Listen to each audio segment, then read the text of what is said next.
I'm Johannes Bauer, the director of the Quello Center for Media and Information Policy here at Michigan State University. And it's my great pleasure to welcome back, in many ways, Jonathan Obar, who is currently an associate professor of communication and media studies at York University. Jonathan used to be involved in the Quello Center. He was here at Michigan State University and is still involved with us indirectly as a research fellow. He has worked on many issues related to digital technologies, civil liberties, the inclusiveness of public cultures, big data, privacy, corporate transparency, deceptive user interface designs, and so forth. Has been affiliated before he came to York University, and before he was at the Quello Center with the New America Foundation, Free Press, and he was also a consultant to the Wikipedia education program, which is part of the Wikimedia Foundation, as you probably know. He holds degrees from Syracuse University and then a PhD in mass communication from Penn State University. So it's a great pleasure, Jonathan, to welcome you back. I also should say that Jonathan and Steve Wildman, who at that time was the director of the Quello Center, put together this very visionary workshop at Georgetown University in the mid 2010s about social media governance, which has got lots and lots of attention since, right? And it was years before the general discussion really sort of swung its attention onto social media as something that raised sort of some concerns from a social point of view. And so it's great to see you back here, Jonathan, and welcome. I'll turn it over to you. So hello, everyone. So yes, my name is Jonathan Obar. I'm an associate professor at York University. So great, such an honor to be connected again to the Quello Center. Thank you so much to Johannes and to Ashley for organizing this, for this opportunity. Thanks to all of you for being here. I also want to really say a very special thank you to Valita Wenzloff, who I've been working with for more than a decade now on various research projects. Her terrific graphic design and web design are integral to this work. And so I can't thank Valita enough for all the she's helped with. Again, this work would not have been possible without her. The title of my talk today is Privacy Protective Behavior and the Biggest Lie on the Internet. I hope if you have time, you'll check out biggestlyonline.com. Feel free to browse while I'm giving this talk. It's a knowledge mobilization site meant to engage stakeholders like yourselves in my meaningful online consent research and advocacy. We have videos there that I hope you'll use in your classes. You may, can share them with family members and friends. We hope that this work on meaningful consent is useful not only in academic contexts, but beyond as well. This work has primarily been funded by the Office of the Privacy Commissioner of Canada. I should say that my comments today, of course, are my own and do not necessarily reflect the views of the funder. So what is the biggest lie on the internet? I'm looking at the chat. If you had a look at the flyer for today, I think you know the answer, but feel free to note in the chat or to say out loud if you like, what is the biggest lie on the internet, this internet meme that's been around for a decade or more? Any ideas? The biggest lie on the internet? Well, if you Google biggest lie on the internet, as meme culture often shows us, you'll get a variety of answers, some quite different from others. But as noted on the flyer and in our work, for more than a decade now, I agree to the terms and conditions has been said to be the biggest lie on the internet. This is a contentious internet meme, as most internet memes are.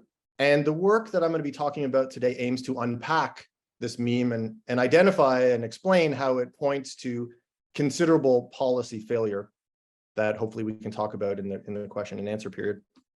By the way, you may have noticed on the screen, this screen capture. When I was logging into the Zoom today, I noticed this. Now, this is a group of individuals who are so interested in privacy and information protections, they're joining a talk like this on a Friday afternoon. Did you read the terms and conditions and the privacy policy before you agreed or clicked to agree when you clicked on that register and join button? Or perhaps did you read them years ago when you first clicked, to join a Zoom call? What this example aims to highlight is that arguably many of us, myself included, I didn't read the terms either, are agreeing to terms all the time, registering and joining calls like this, agreeing to policies without reading them. And this is one of the reasons that the biggest lie on the internet, there may be some truth there.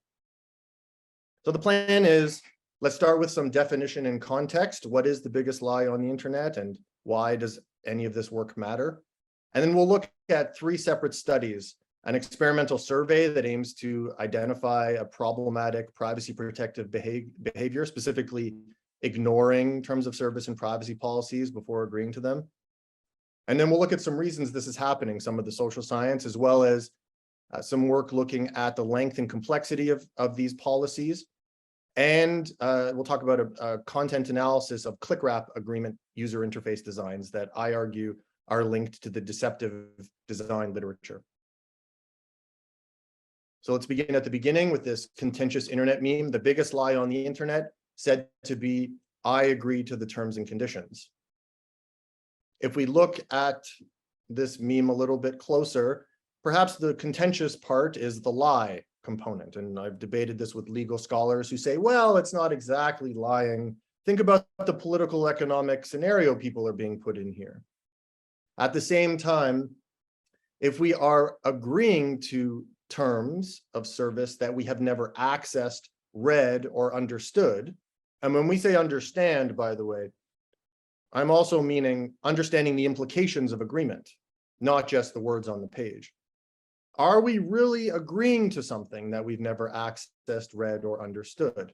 And then the biggest component there, right, of the meme, well, this is the omnipresence and the ubiquity of digital services that we are using all the time, and as a result, agreeing to the terms all the time. So that's where we get the biggest lie on the internet. The argument that I'm going to be presenting today flows like this. The biggest lie on the internet meme identifies problematic privacy protective behavior, specifically the ignoring of terms of service and privacy policies. This suggests consent-based protections are not working. And these consent-based protections, as I will describe in a minute, are viewed internationally as fundamental, the best strategies that we've got, the best privacy protective tools that we've got for delivering protections. But this internet meme suggests that they aren't working. Our work aims to unpack this policy failure, and we argue that boring, long, and complex service terms, as well as deceptive clickwrap user interface designs, are primary concerns to address. So some of the characters in this show I'm going to be putting on for you today, the clickwrap. This may look familiar, especially if you use this thing, right, the phone. When we sign up for services, you'll often see this user interface design. You're prompted, like this here from Twitter, for some personal information as you're signing up, name, email, password.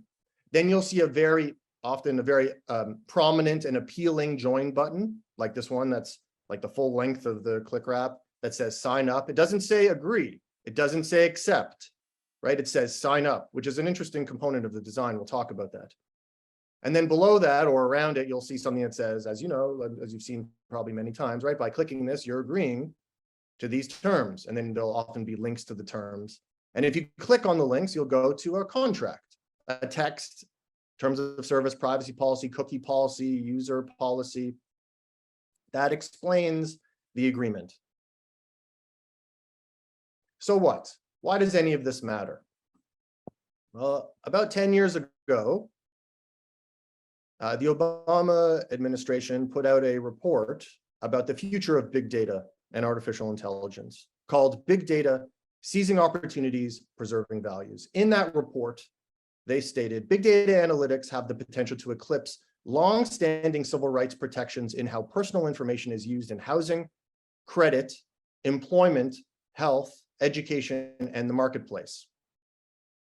What they were arguing at the time was that big data and AI and the future of these technologies and plans for automated decision-making could lead to problematic eligibility determinations, right? Ranking people that could be described as discriminatory, big data discrimination. Much of the literature since that time has asserted that members of marginalized and vulnerable populations are most likely to be victimized, harmed by big data discrimination. So certainly, while big data and AI present opportunities, how do we ensure that we are also protecting civil rights and civil liberties? Privacy is viewed as one strategy for doing this. Privacy as protection. So how do we protect online privacy? In the literature, one set of strategies are called privacy protective behaviors. And these are as defined by Milne et al., right? These are computer-based actions that consumers take to keep their information safe. And you may be familiar with a variety of these behaviors that are, many of them studied in the literature, trying to be anonymous, using a VPN, obfuscating, monitoring what you're posting, monitoring what other people are posting, not posting, right? Encouraging other people not to post, maybe hiring a reputation management service to help you monitor your online data. There's a wide variety of privacy protective behaviors that are in use and that have been studied. Today, we're going to be talking about reading and understanding the terms of service before you consent as an example of a privacy protective behavior. This is viewed as fundamental, this privacy protective behavior as fundamental to delivering information protections. This is language from the Federal Trade Commission. It's been argued that reading and understanding the terms of service before you consent is fundamental to information protections because it is one of the best strategies we have, because it puts people on the front lines of their own information protections. And so for these reasons, the notice and consent framework, which was arguably articulated in this context first in the 1970s through the development of what's called the Fair Information Practice Principles. The Federal Trade Commission was involved at the time, distributed internationally in the 80s by the OECD, implemented internationally in privacy law and regulation, including in the GDPR, right? Notice and consent is integral to these laws and regulations that aim to deliver privacy protections. By the way, I'll clarify, notice and consent refers to, first, notice, providing notice, giving people information about data practices that a service provider might be engaging in, right? So this is manifest in terms of service and privacy policies, leading to consent, right? A decision, right? Often an explicit or express decision, specifically, right? Explicit or express consent, where a person is saying yes or no. Again, this is viewed as one of the best strategies that we have for delivering information protections, because it puts people on the front lines of their own protections. Unfortunately, the biggest lie on the internet, this internet meme, suggests that this isn't working, right? This strategy that is fundamental to international approaches to delivering privacy, this approach that is viewed as sort of the best thing that we have, putting people on the front lines, is not working. So we aim to unpack this problem, arguably this policy failure, to get a better sense of what's happening here and how we can fix what might be broken. Looking at the previous literature, asking, do people engage with service terms and to what extent? A lot of the literature historically has been by a self-report, asking people do you read terms of service and how long do you spend reading them? And what we end up with is a variety of responses, right? Milne and Cullen in 2004 found that more than 83% of people said they read policies. Jensen a year later found 24%. Hoofnagel in 2010, 50%. Fiesler's group found 11%. Oxier just a few years ago, 64%. Self-report studies have proven to be problematic, both because the numbers are kind of all over the place, but also because do you remember what you had for lunch 10 years ago? It's very difficult to remember how long you didn't read, how long you didn't spend reading Facebook's terms of service all those years ago. Even if you did read them, like how long you spent reading them. This is very hard to self-report. Also, people don't want to admit what arguably people perhaps might say that they should be doing. They should be reading, but they're not, because they want to get to services, right? So we went to a strategy that attempted to address these research gaps. So I'd like to talk about three studies, essentially, unpacking the biggest lie on the internet. The first study was an experimental survey co-authored with Professor Ann Oldorf Hirsch from the University of Connecticut, published in Information, Communication, and Society. We asked, to what extent do university students ignore social media policies? This was an experimental survey hosted on Qualtrics. We began with designing, with the help of Belita Wenslov, the front page of a fake social network called Name Drop. Drop that name, get that job. It was meant to be a competitor to LinkedIn. So the front page was designed to look pretty much like LinkedIn's front page. And so in Qualtrics, participants were shown this front page. And via university-approved deception, we told participants they would be user testing the site, but what we actually did was assess their engagement with the online consent process. We created a fake privacy policy in terms of service policy. They could agree to the privacy policy by selecting the clickwrap. You see the clickwrap there in the middle. But all participants had to view the terms of service. And what did we find? So who read the privacy policy? More than 500 undergraduates in this study. 74% chose the clickwrap and agreed to the privacy policy without accessing it or reading it. Does this sound familiar? 26% went to the privacy policy. It should have taken 30 minutes to read because similar to LinkedIn's, it was about 8,000 words long. Based on average, this is based on average adult reading speed as identified in the literature. The average reading time was 74 seconds for people who went to the privacy policy, with a median reading time of 14 seconds. We believe that the median perhaps is a better way of describing what actually happened, people skimming to the bottom. There were some outliers that affected the average. 97% agreed to the policy, accepted the policy. Then the terms of service, which all individuals had to access, similar results. It required 16 minutes to read because it was just more than 4,000 words, 51-second average reading time, median 14 seconds. Again, there were outliers, and we feel that somewhere between 14 and 51 seconds is probably what was going on. 93% agreed to it. Now, we included some gotcha clauses, which I'll talk about in a minute, in the terms, and 93% of people agreed to the terms. We also asked people in an open-ended format after the sort of experimental part of the survey, like, did you notice anything problematic in the terms? 98% missed these gotcha clauses. So remember those numbers. 93% agreed to the terms of service. 98% said, no, this all seems fine. We'll come back to that in a second. We asked people what they think about clickwraps, because the clickwrap was a part of this. What did they say? We love clickwraps. More clickwraps, please. They make this whole process of signing up for a service simple, easy, and convenient. Someone even said it expedites the process, speeds up the process. Remember, this is supposed to be the best strategy that we have for delivering information protections. What else did people say about the consent process? It's a hassle to deal with a massive amount of boring pages about privacy when the site you're joining is there to do something much more interesting. So these consent processes are boring. My friends use this social media. In order to catch up with their life, I sign up as quickly as possible. I'm in a hurry to use the service, right? My friends are in there. I'm in a hurry.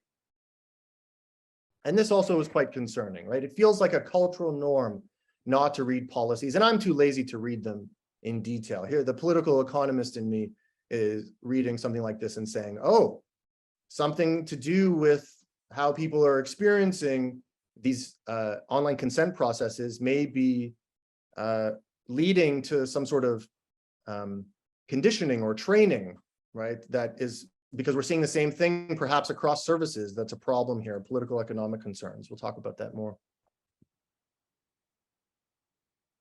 So what do we conclude in our discussion? This suggests, these findings suggest, People want to enjoy the ends of digital production without being inhibited by the means. I'll say that again. People want to enjoy the ends of digital production without being inhibited by the means. When people download services to their phone, when they access them on the web, they're not looking for a privacy education or discussion when they access digital services. Notice equals nuisance. Notice and consent. This whole process is a nuisance. Right? When you download a banking app, you want to do your banking. When you download a social media app, you want to engage with social media. When you download a shopping app, you want to do your online shopping and gaming and et cetera, et cetera. This privacy stuff, this online consent stuff is a tangential impediment to what people are downloading services to do. So some implications. Remember those gotcha clauses I mentioned? 93% agreed to the terms of service. So in an attempt to connect to what the White House was talking about, we put a number of gotcha clauses in the terms of service to see if people would notice them. This one about data sharing and eligibility. Name drop may be required to share data with government agencies, including the US NSA, the National Security Agency. Name drop may also choose to share data with third parties to assess eligibility. And it went on to say something like, name drop will not be responsible for any discrimination that takes place in the financial sector and the criminal justice system. 93% of people agreed to this. 98% said that the policy seemed fine. And we went a step further, working a lot with anecdotes with this research. And people said at the time when we were designing the study, people would give away their firstborn child with what they're agreeing to with these policies. So we put a firstborn child clause in the terms of service.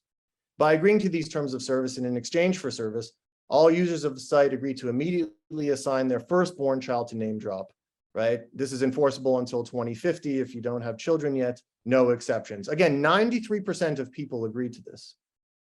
98% said these policies sound fine. So this suggests that people not only aren't understanding what they're agreeing to in terms of the text, they're not understanding the implications of agreement either. I should say that Professor Oldorf Hirsch and I recently published a similar study of older adults, age 50 plus, published in the International Journal of Communication. And we found similar results. People really love using clickwraps. They use them to a similar degree in the study, and they're skimming policies, not reading them. We replaced the child assignment clause with an organ donation clause, and more than 80% of people agreed to give us a kidney to test the site. So be happy to talk more about that study if you have questions. In that study in particular, some other things emerged, though there was a little bit of this in the undergraduate study. So why is the biggest lie on the internet happening? Well, we asked people what some of the problems here are, and people said, well, policies are just too long and too hard to understand. Well, how long and how complicated? So moving to the next study, we looked at 70 digital services and assessed their terms of service and privacy policies to assess how long they are, how long they take to read, and how complicated they are.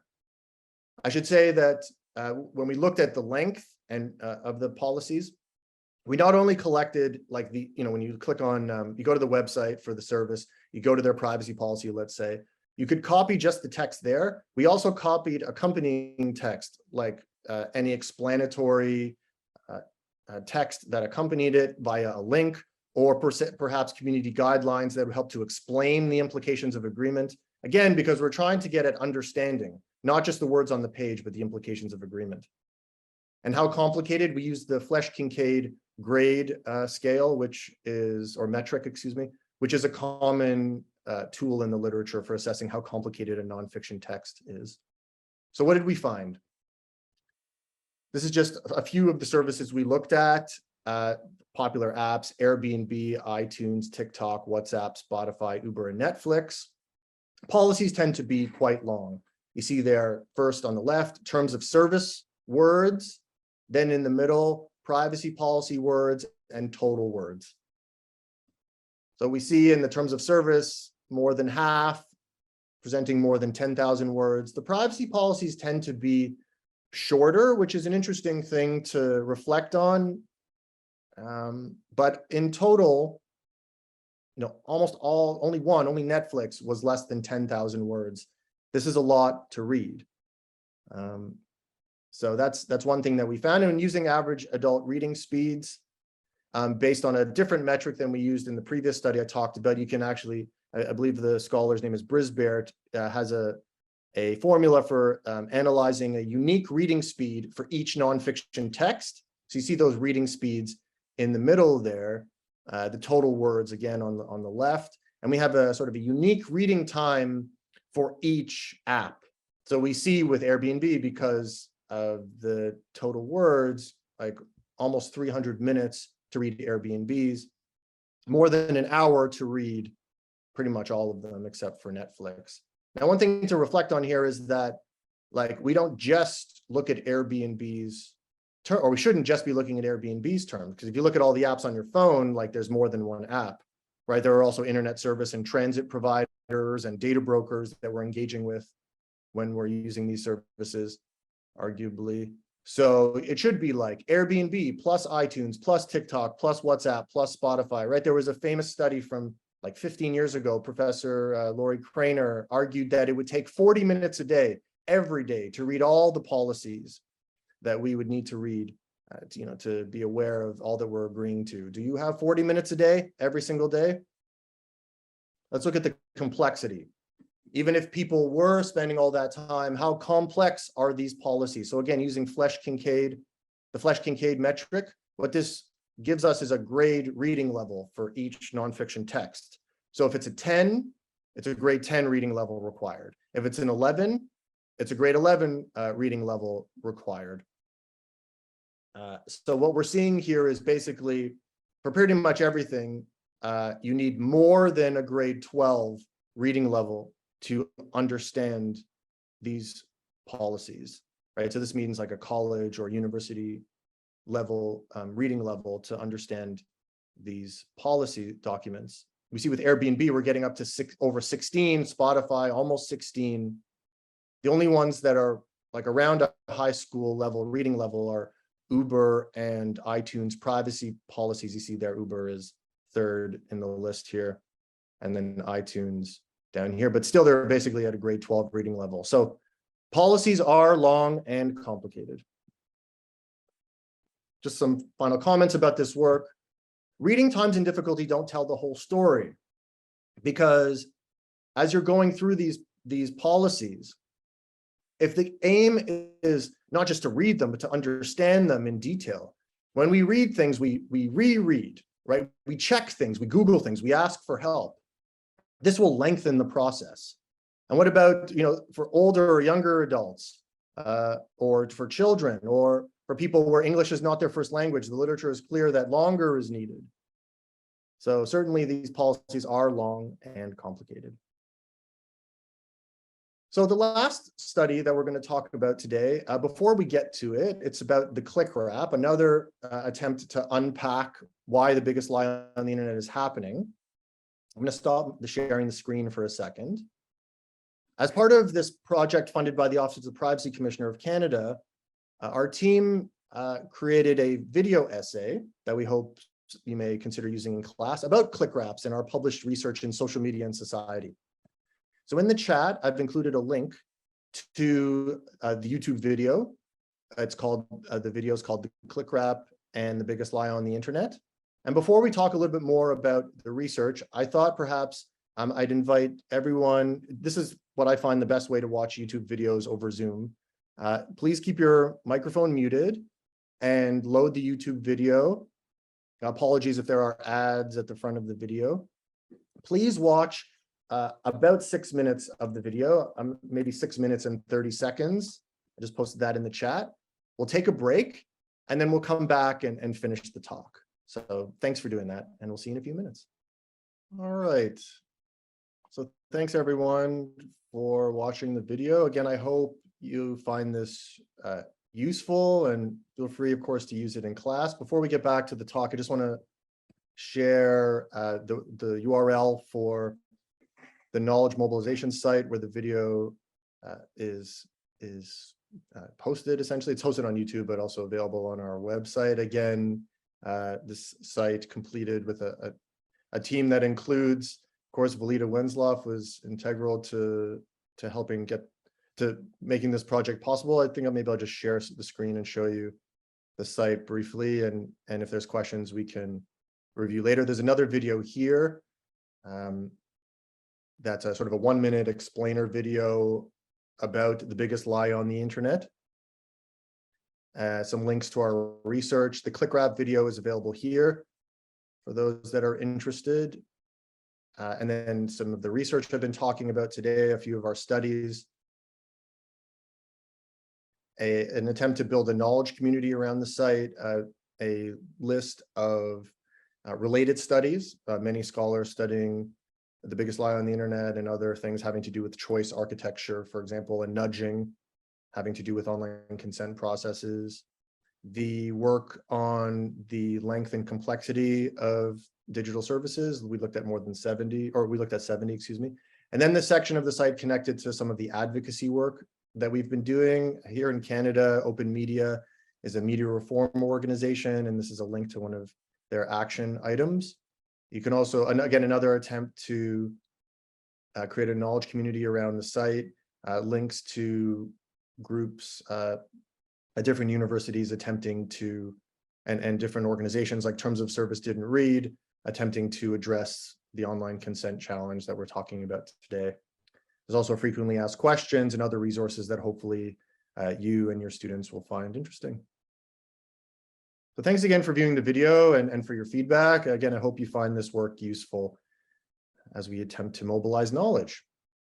So let's conclude just a few more minutes here with a study that was presented at TPRC not too long ago and is currently under review. So the study that was the basis for the video essay was published in Social Media and Society. This is sort of a follow-up to that study. It's about the clickwrap agreement, user interface design, and how it arguably contributes to the biggest lie on the internet. In an attempt to connect to the deceptive design literature, or to assess the extent to which clickwraps are deceptive user interface designs, we asked what elements are common to clickwrap designs.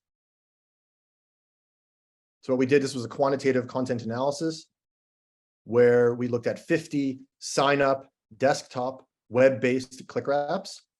We looked at desktop clickwraps because we'd assume based on literature that clickwraps designed like for the phone would be limited by the screen size, and hope that sort of the ones that you would get through a laptop or desktop browser might have more functionality, opportunities for engagement with the policies, for example. We looked at 20 social media, 20 brick and mortar, like Walmart, Home Depot services that have websites, of course, and 10 e-commerce services. And we content analyzed things like the accept button, how big is it, where is it, what size is it, what color is it, what's the text on it. And then we looked at the policy notice materials, like is it a link, is there policy text, is it a button, where, how do you get to the policy, where, that sort of thing. So what did we find? What do you think that we found? All 50 clickwraps that we content analyzed have colorful accept buttons, just like this one. 38 of 50 were coded as large. And something else that we weren't really thinking about, but when we looked at the results, found really fascinating, again, connected to sort of these political economic concerns, trying to get at the motivations or the thinking of the designers, we can reflect on the text on the buttons. This is, again, we're working in the context where notice and consent is supposed to be the best strategy we have for delivering privacy protective behaviors. But the clickwraps are being designed with text on them that don't say accept or agree, right? Which would draw attention to the fact that a consent process is taking place. Instead, they say create account or sign up or join. This suggests arguably that the designers, whether they're doing it on purpose or not, are drawing attention to a consumption process as opposed to an information protection process. This is a problem. The policy links. All 50 provided links to policies. 0 appeared as buttons, right? They all so this is Pinterest here on the bottom right. This is what we found. And there's quite a few of these very prominent accept buttons here, right? And basically what we found is all the clickwraps have these links to policies. Only, I believe, YouTube had some policy text. Sometimes they include a little bit of a summary to give people a bit of information.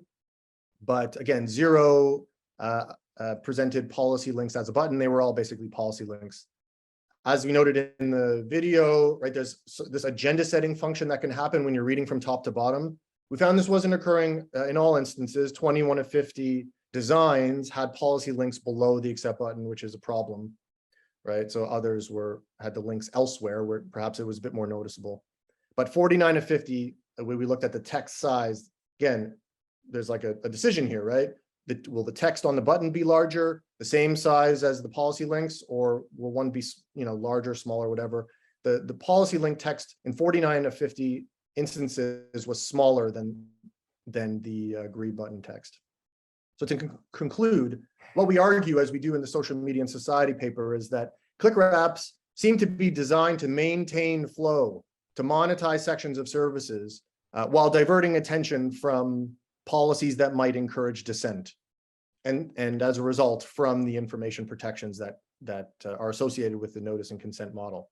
Arguably, combining results from various studies, clickwrap designs may be training individuals, dissuading individuals, training individuals to ignore consent processes, right? Distracting and dissuading them from engaging in the notice and consent process. And we argue that these problematic designs, which seem to benefit service providers at the user's expense, do connect to the deceptive design literature, and we can certainly talk more about that. In closing, some take-home points to revisit my argument for today. The biggest lie on the internet suggests that consent-based protections are not working online. Users often ignore terms of service for digital services, right? Notice and consent seems to be a nuisance. And we see a variety of problematic privacy protecting behaviors, right? Mainly ignoring behaviors, that's what we're seeing. Arguably, this is due to the policy length and complexity that we're seeing all over the place, which may be contributing to ignoring behaviors. Clickwraps arguably are deceptive user interface designs that are also contributing to these behaviors. And so where do we go from here? Certainly the social science matters, but we need better self-regulation and leadership from digital service providers, please. Policies that aren't as long and complicated, and clickwrap designs or other user interface designs that are more engaging and helpful for individuals attempting to realize information protections online. Here are my references. Thank you.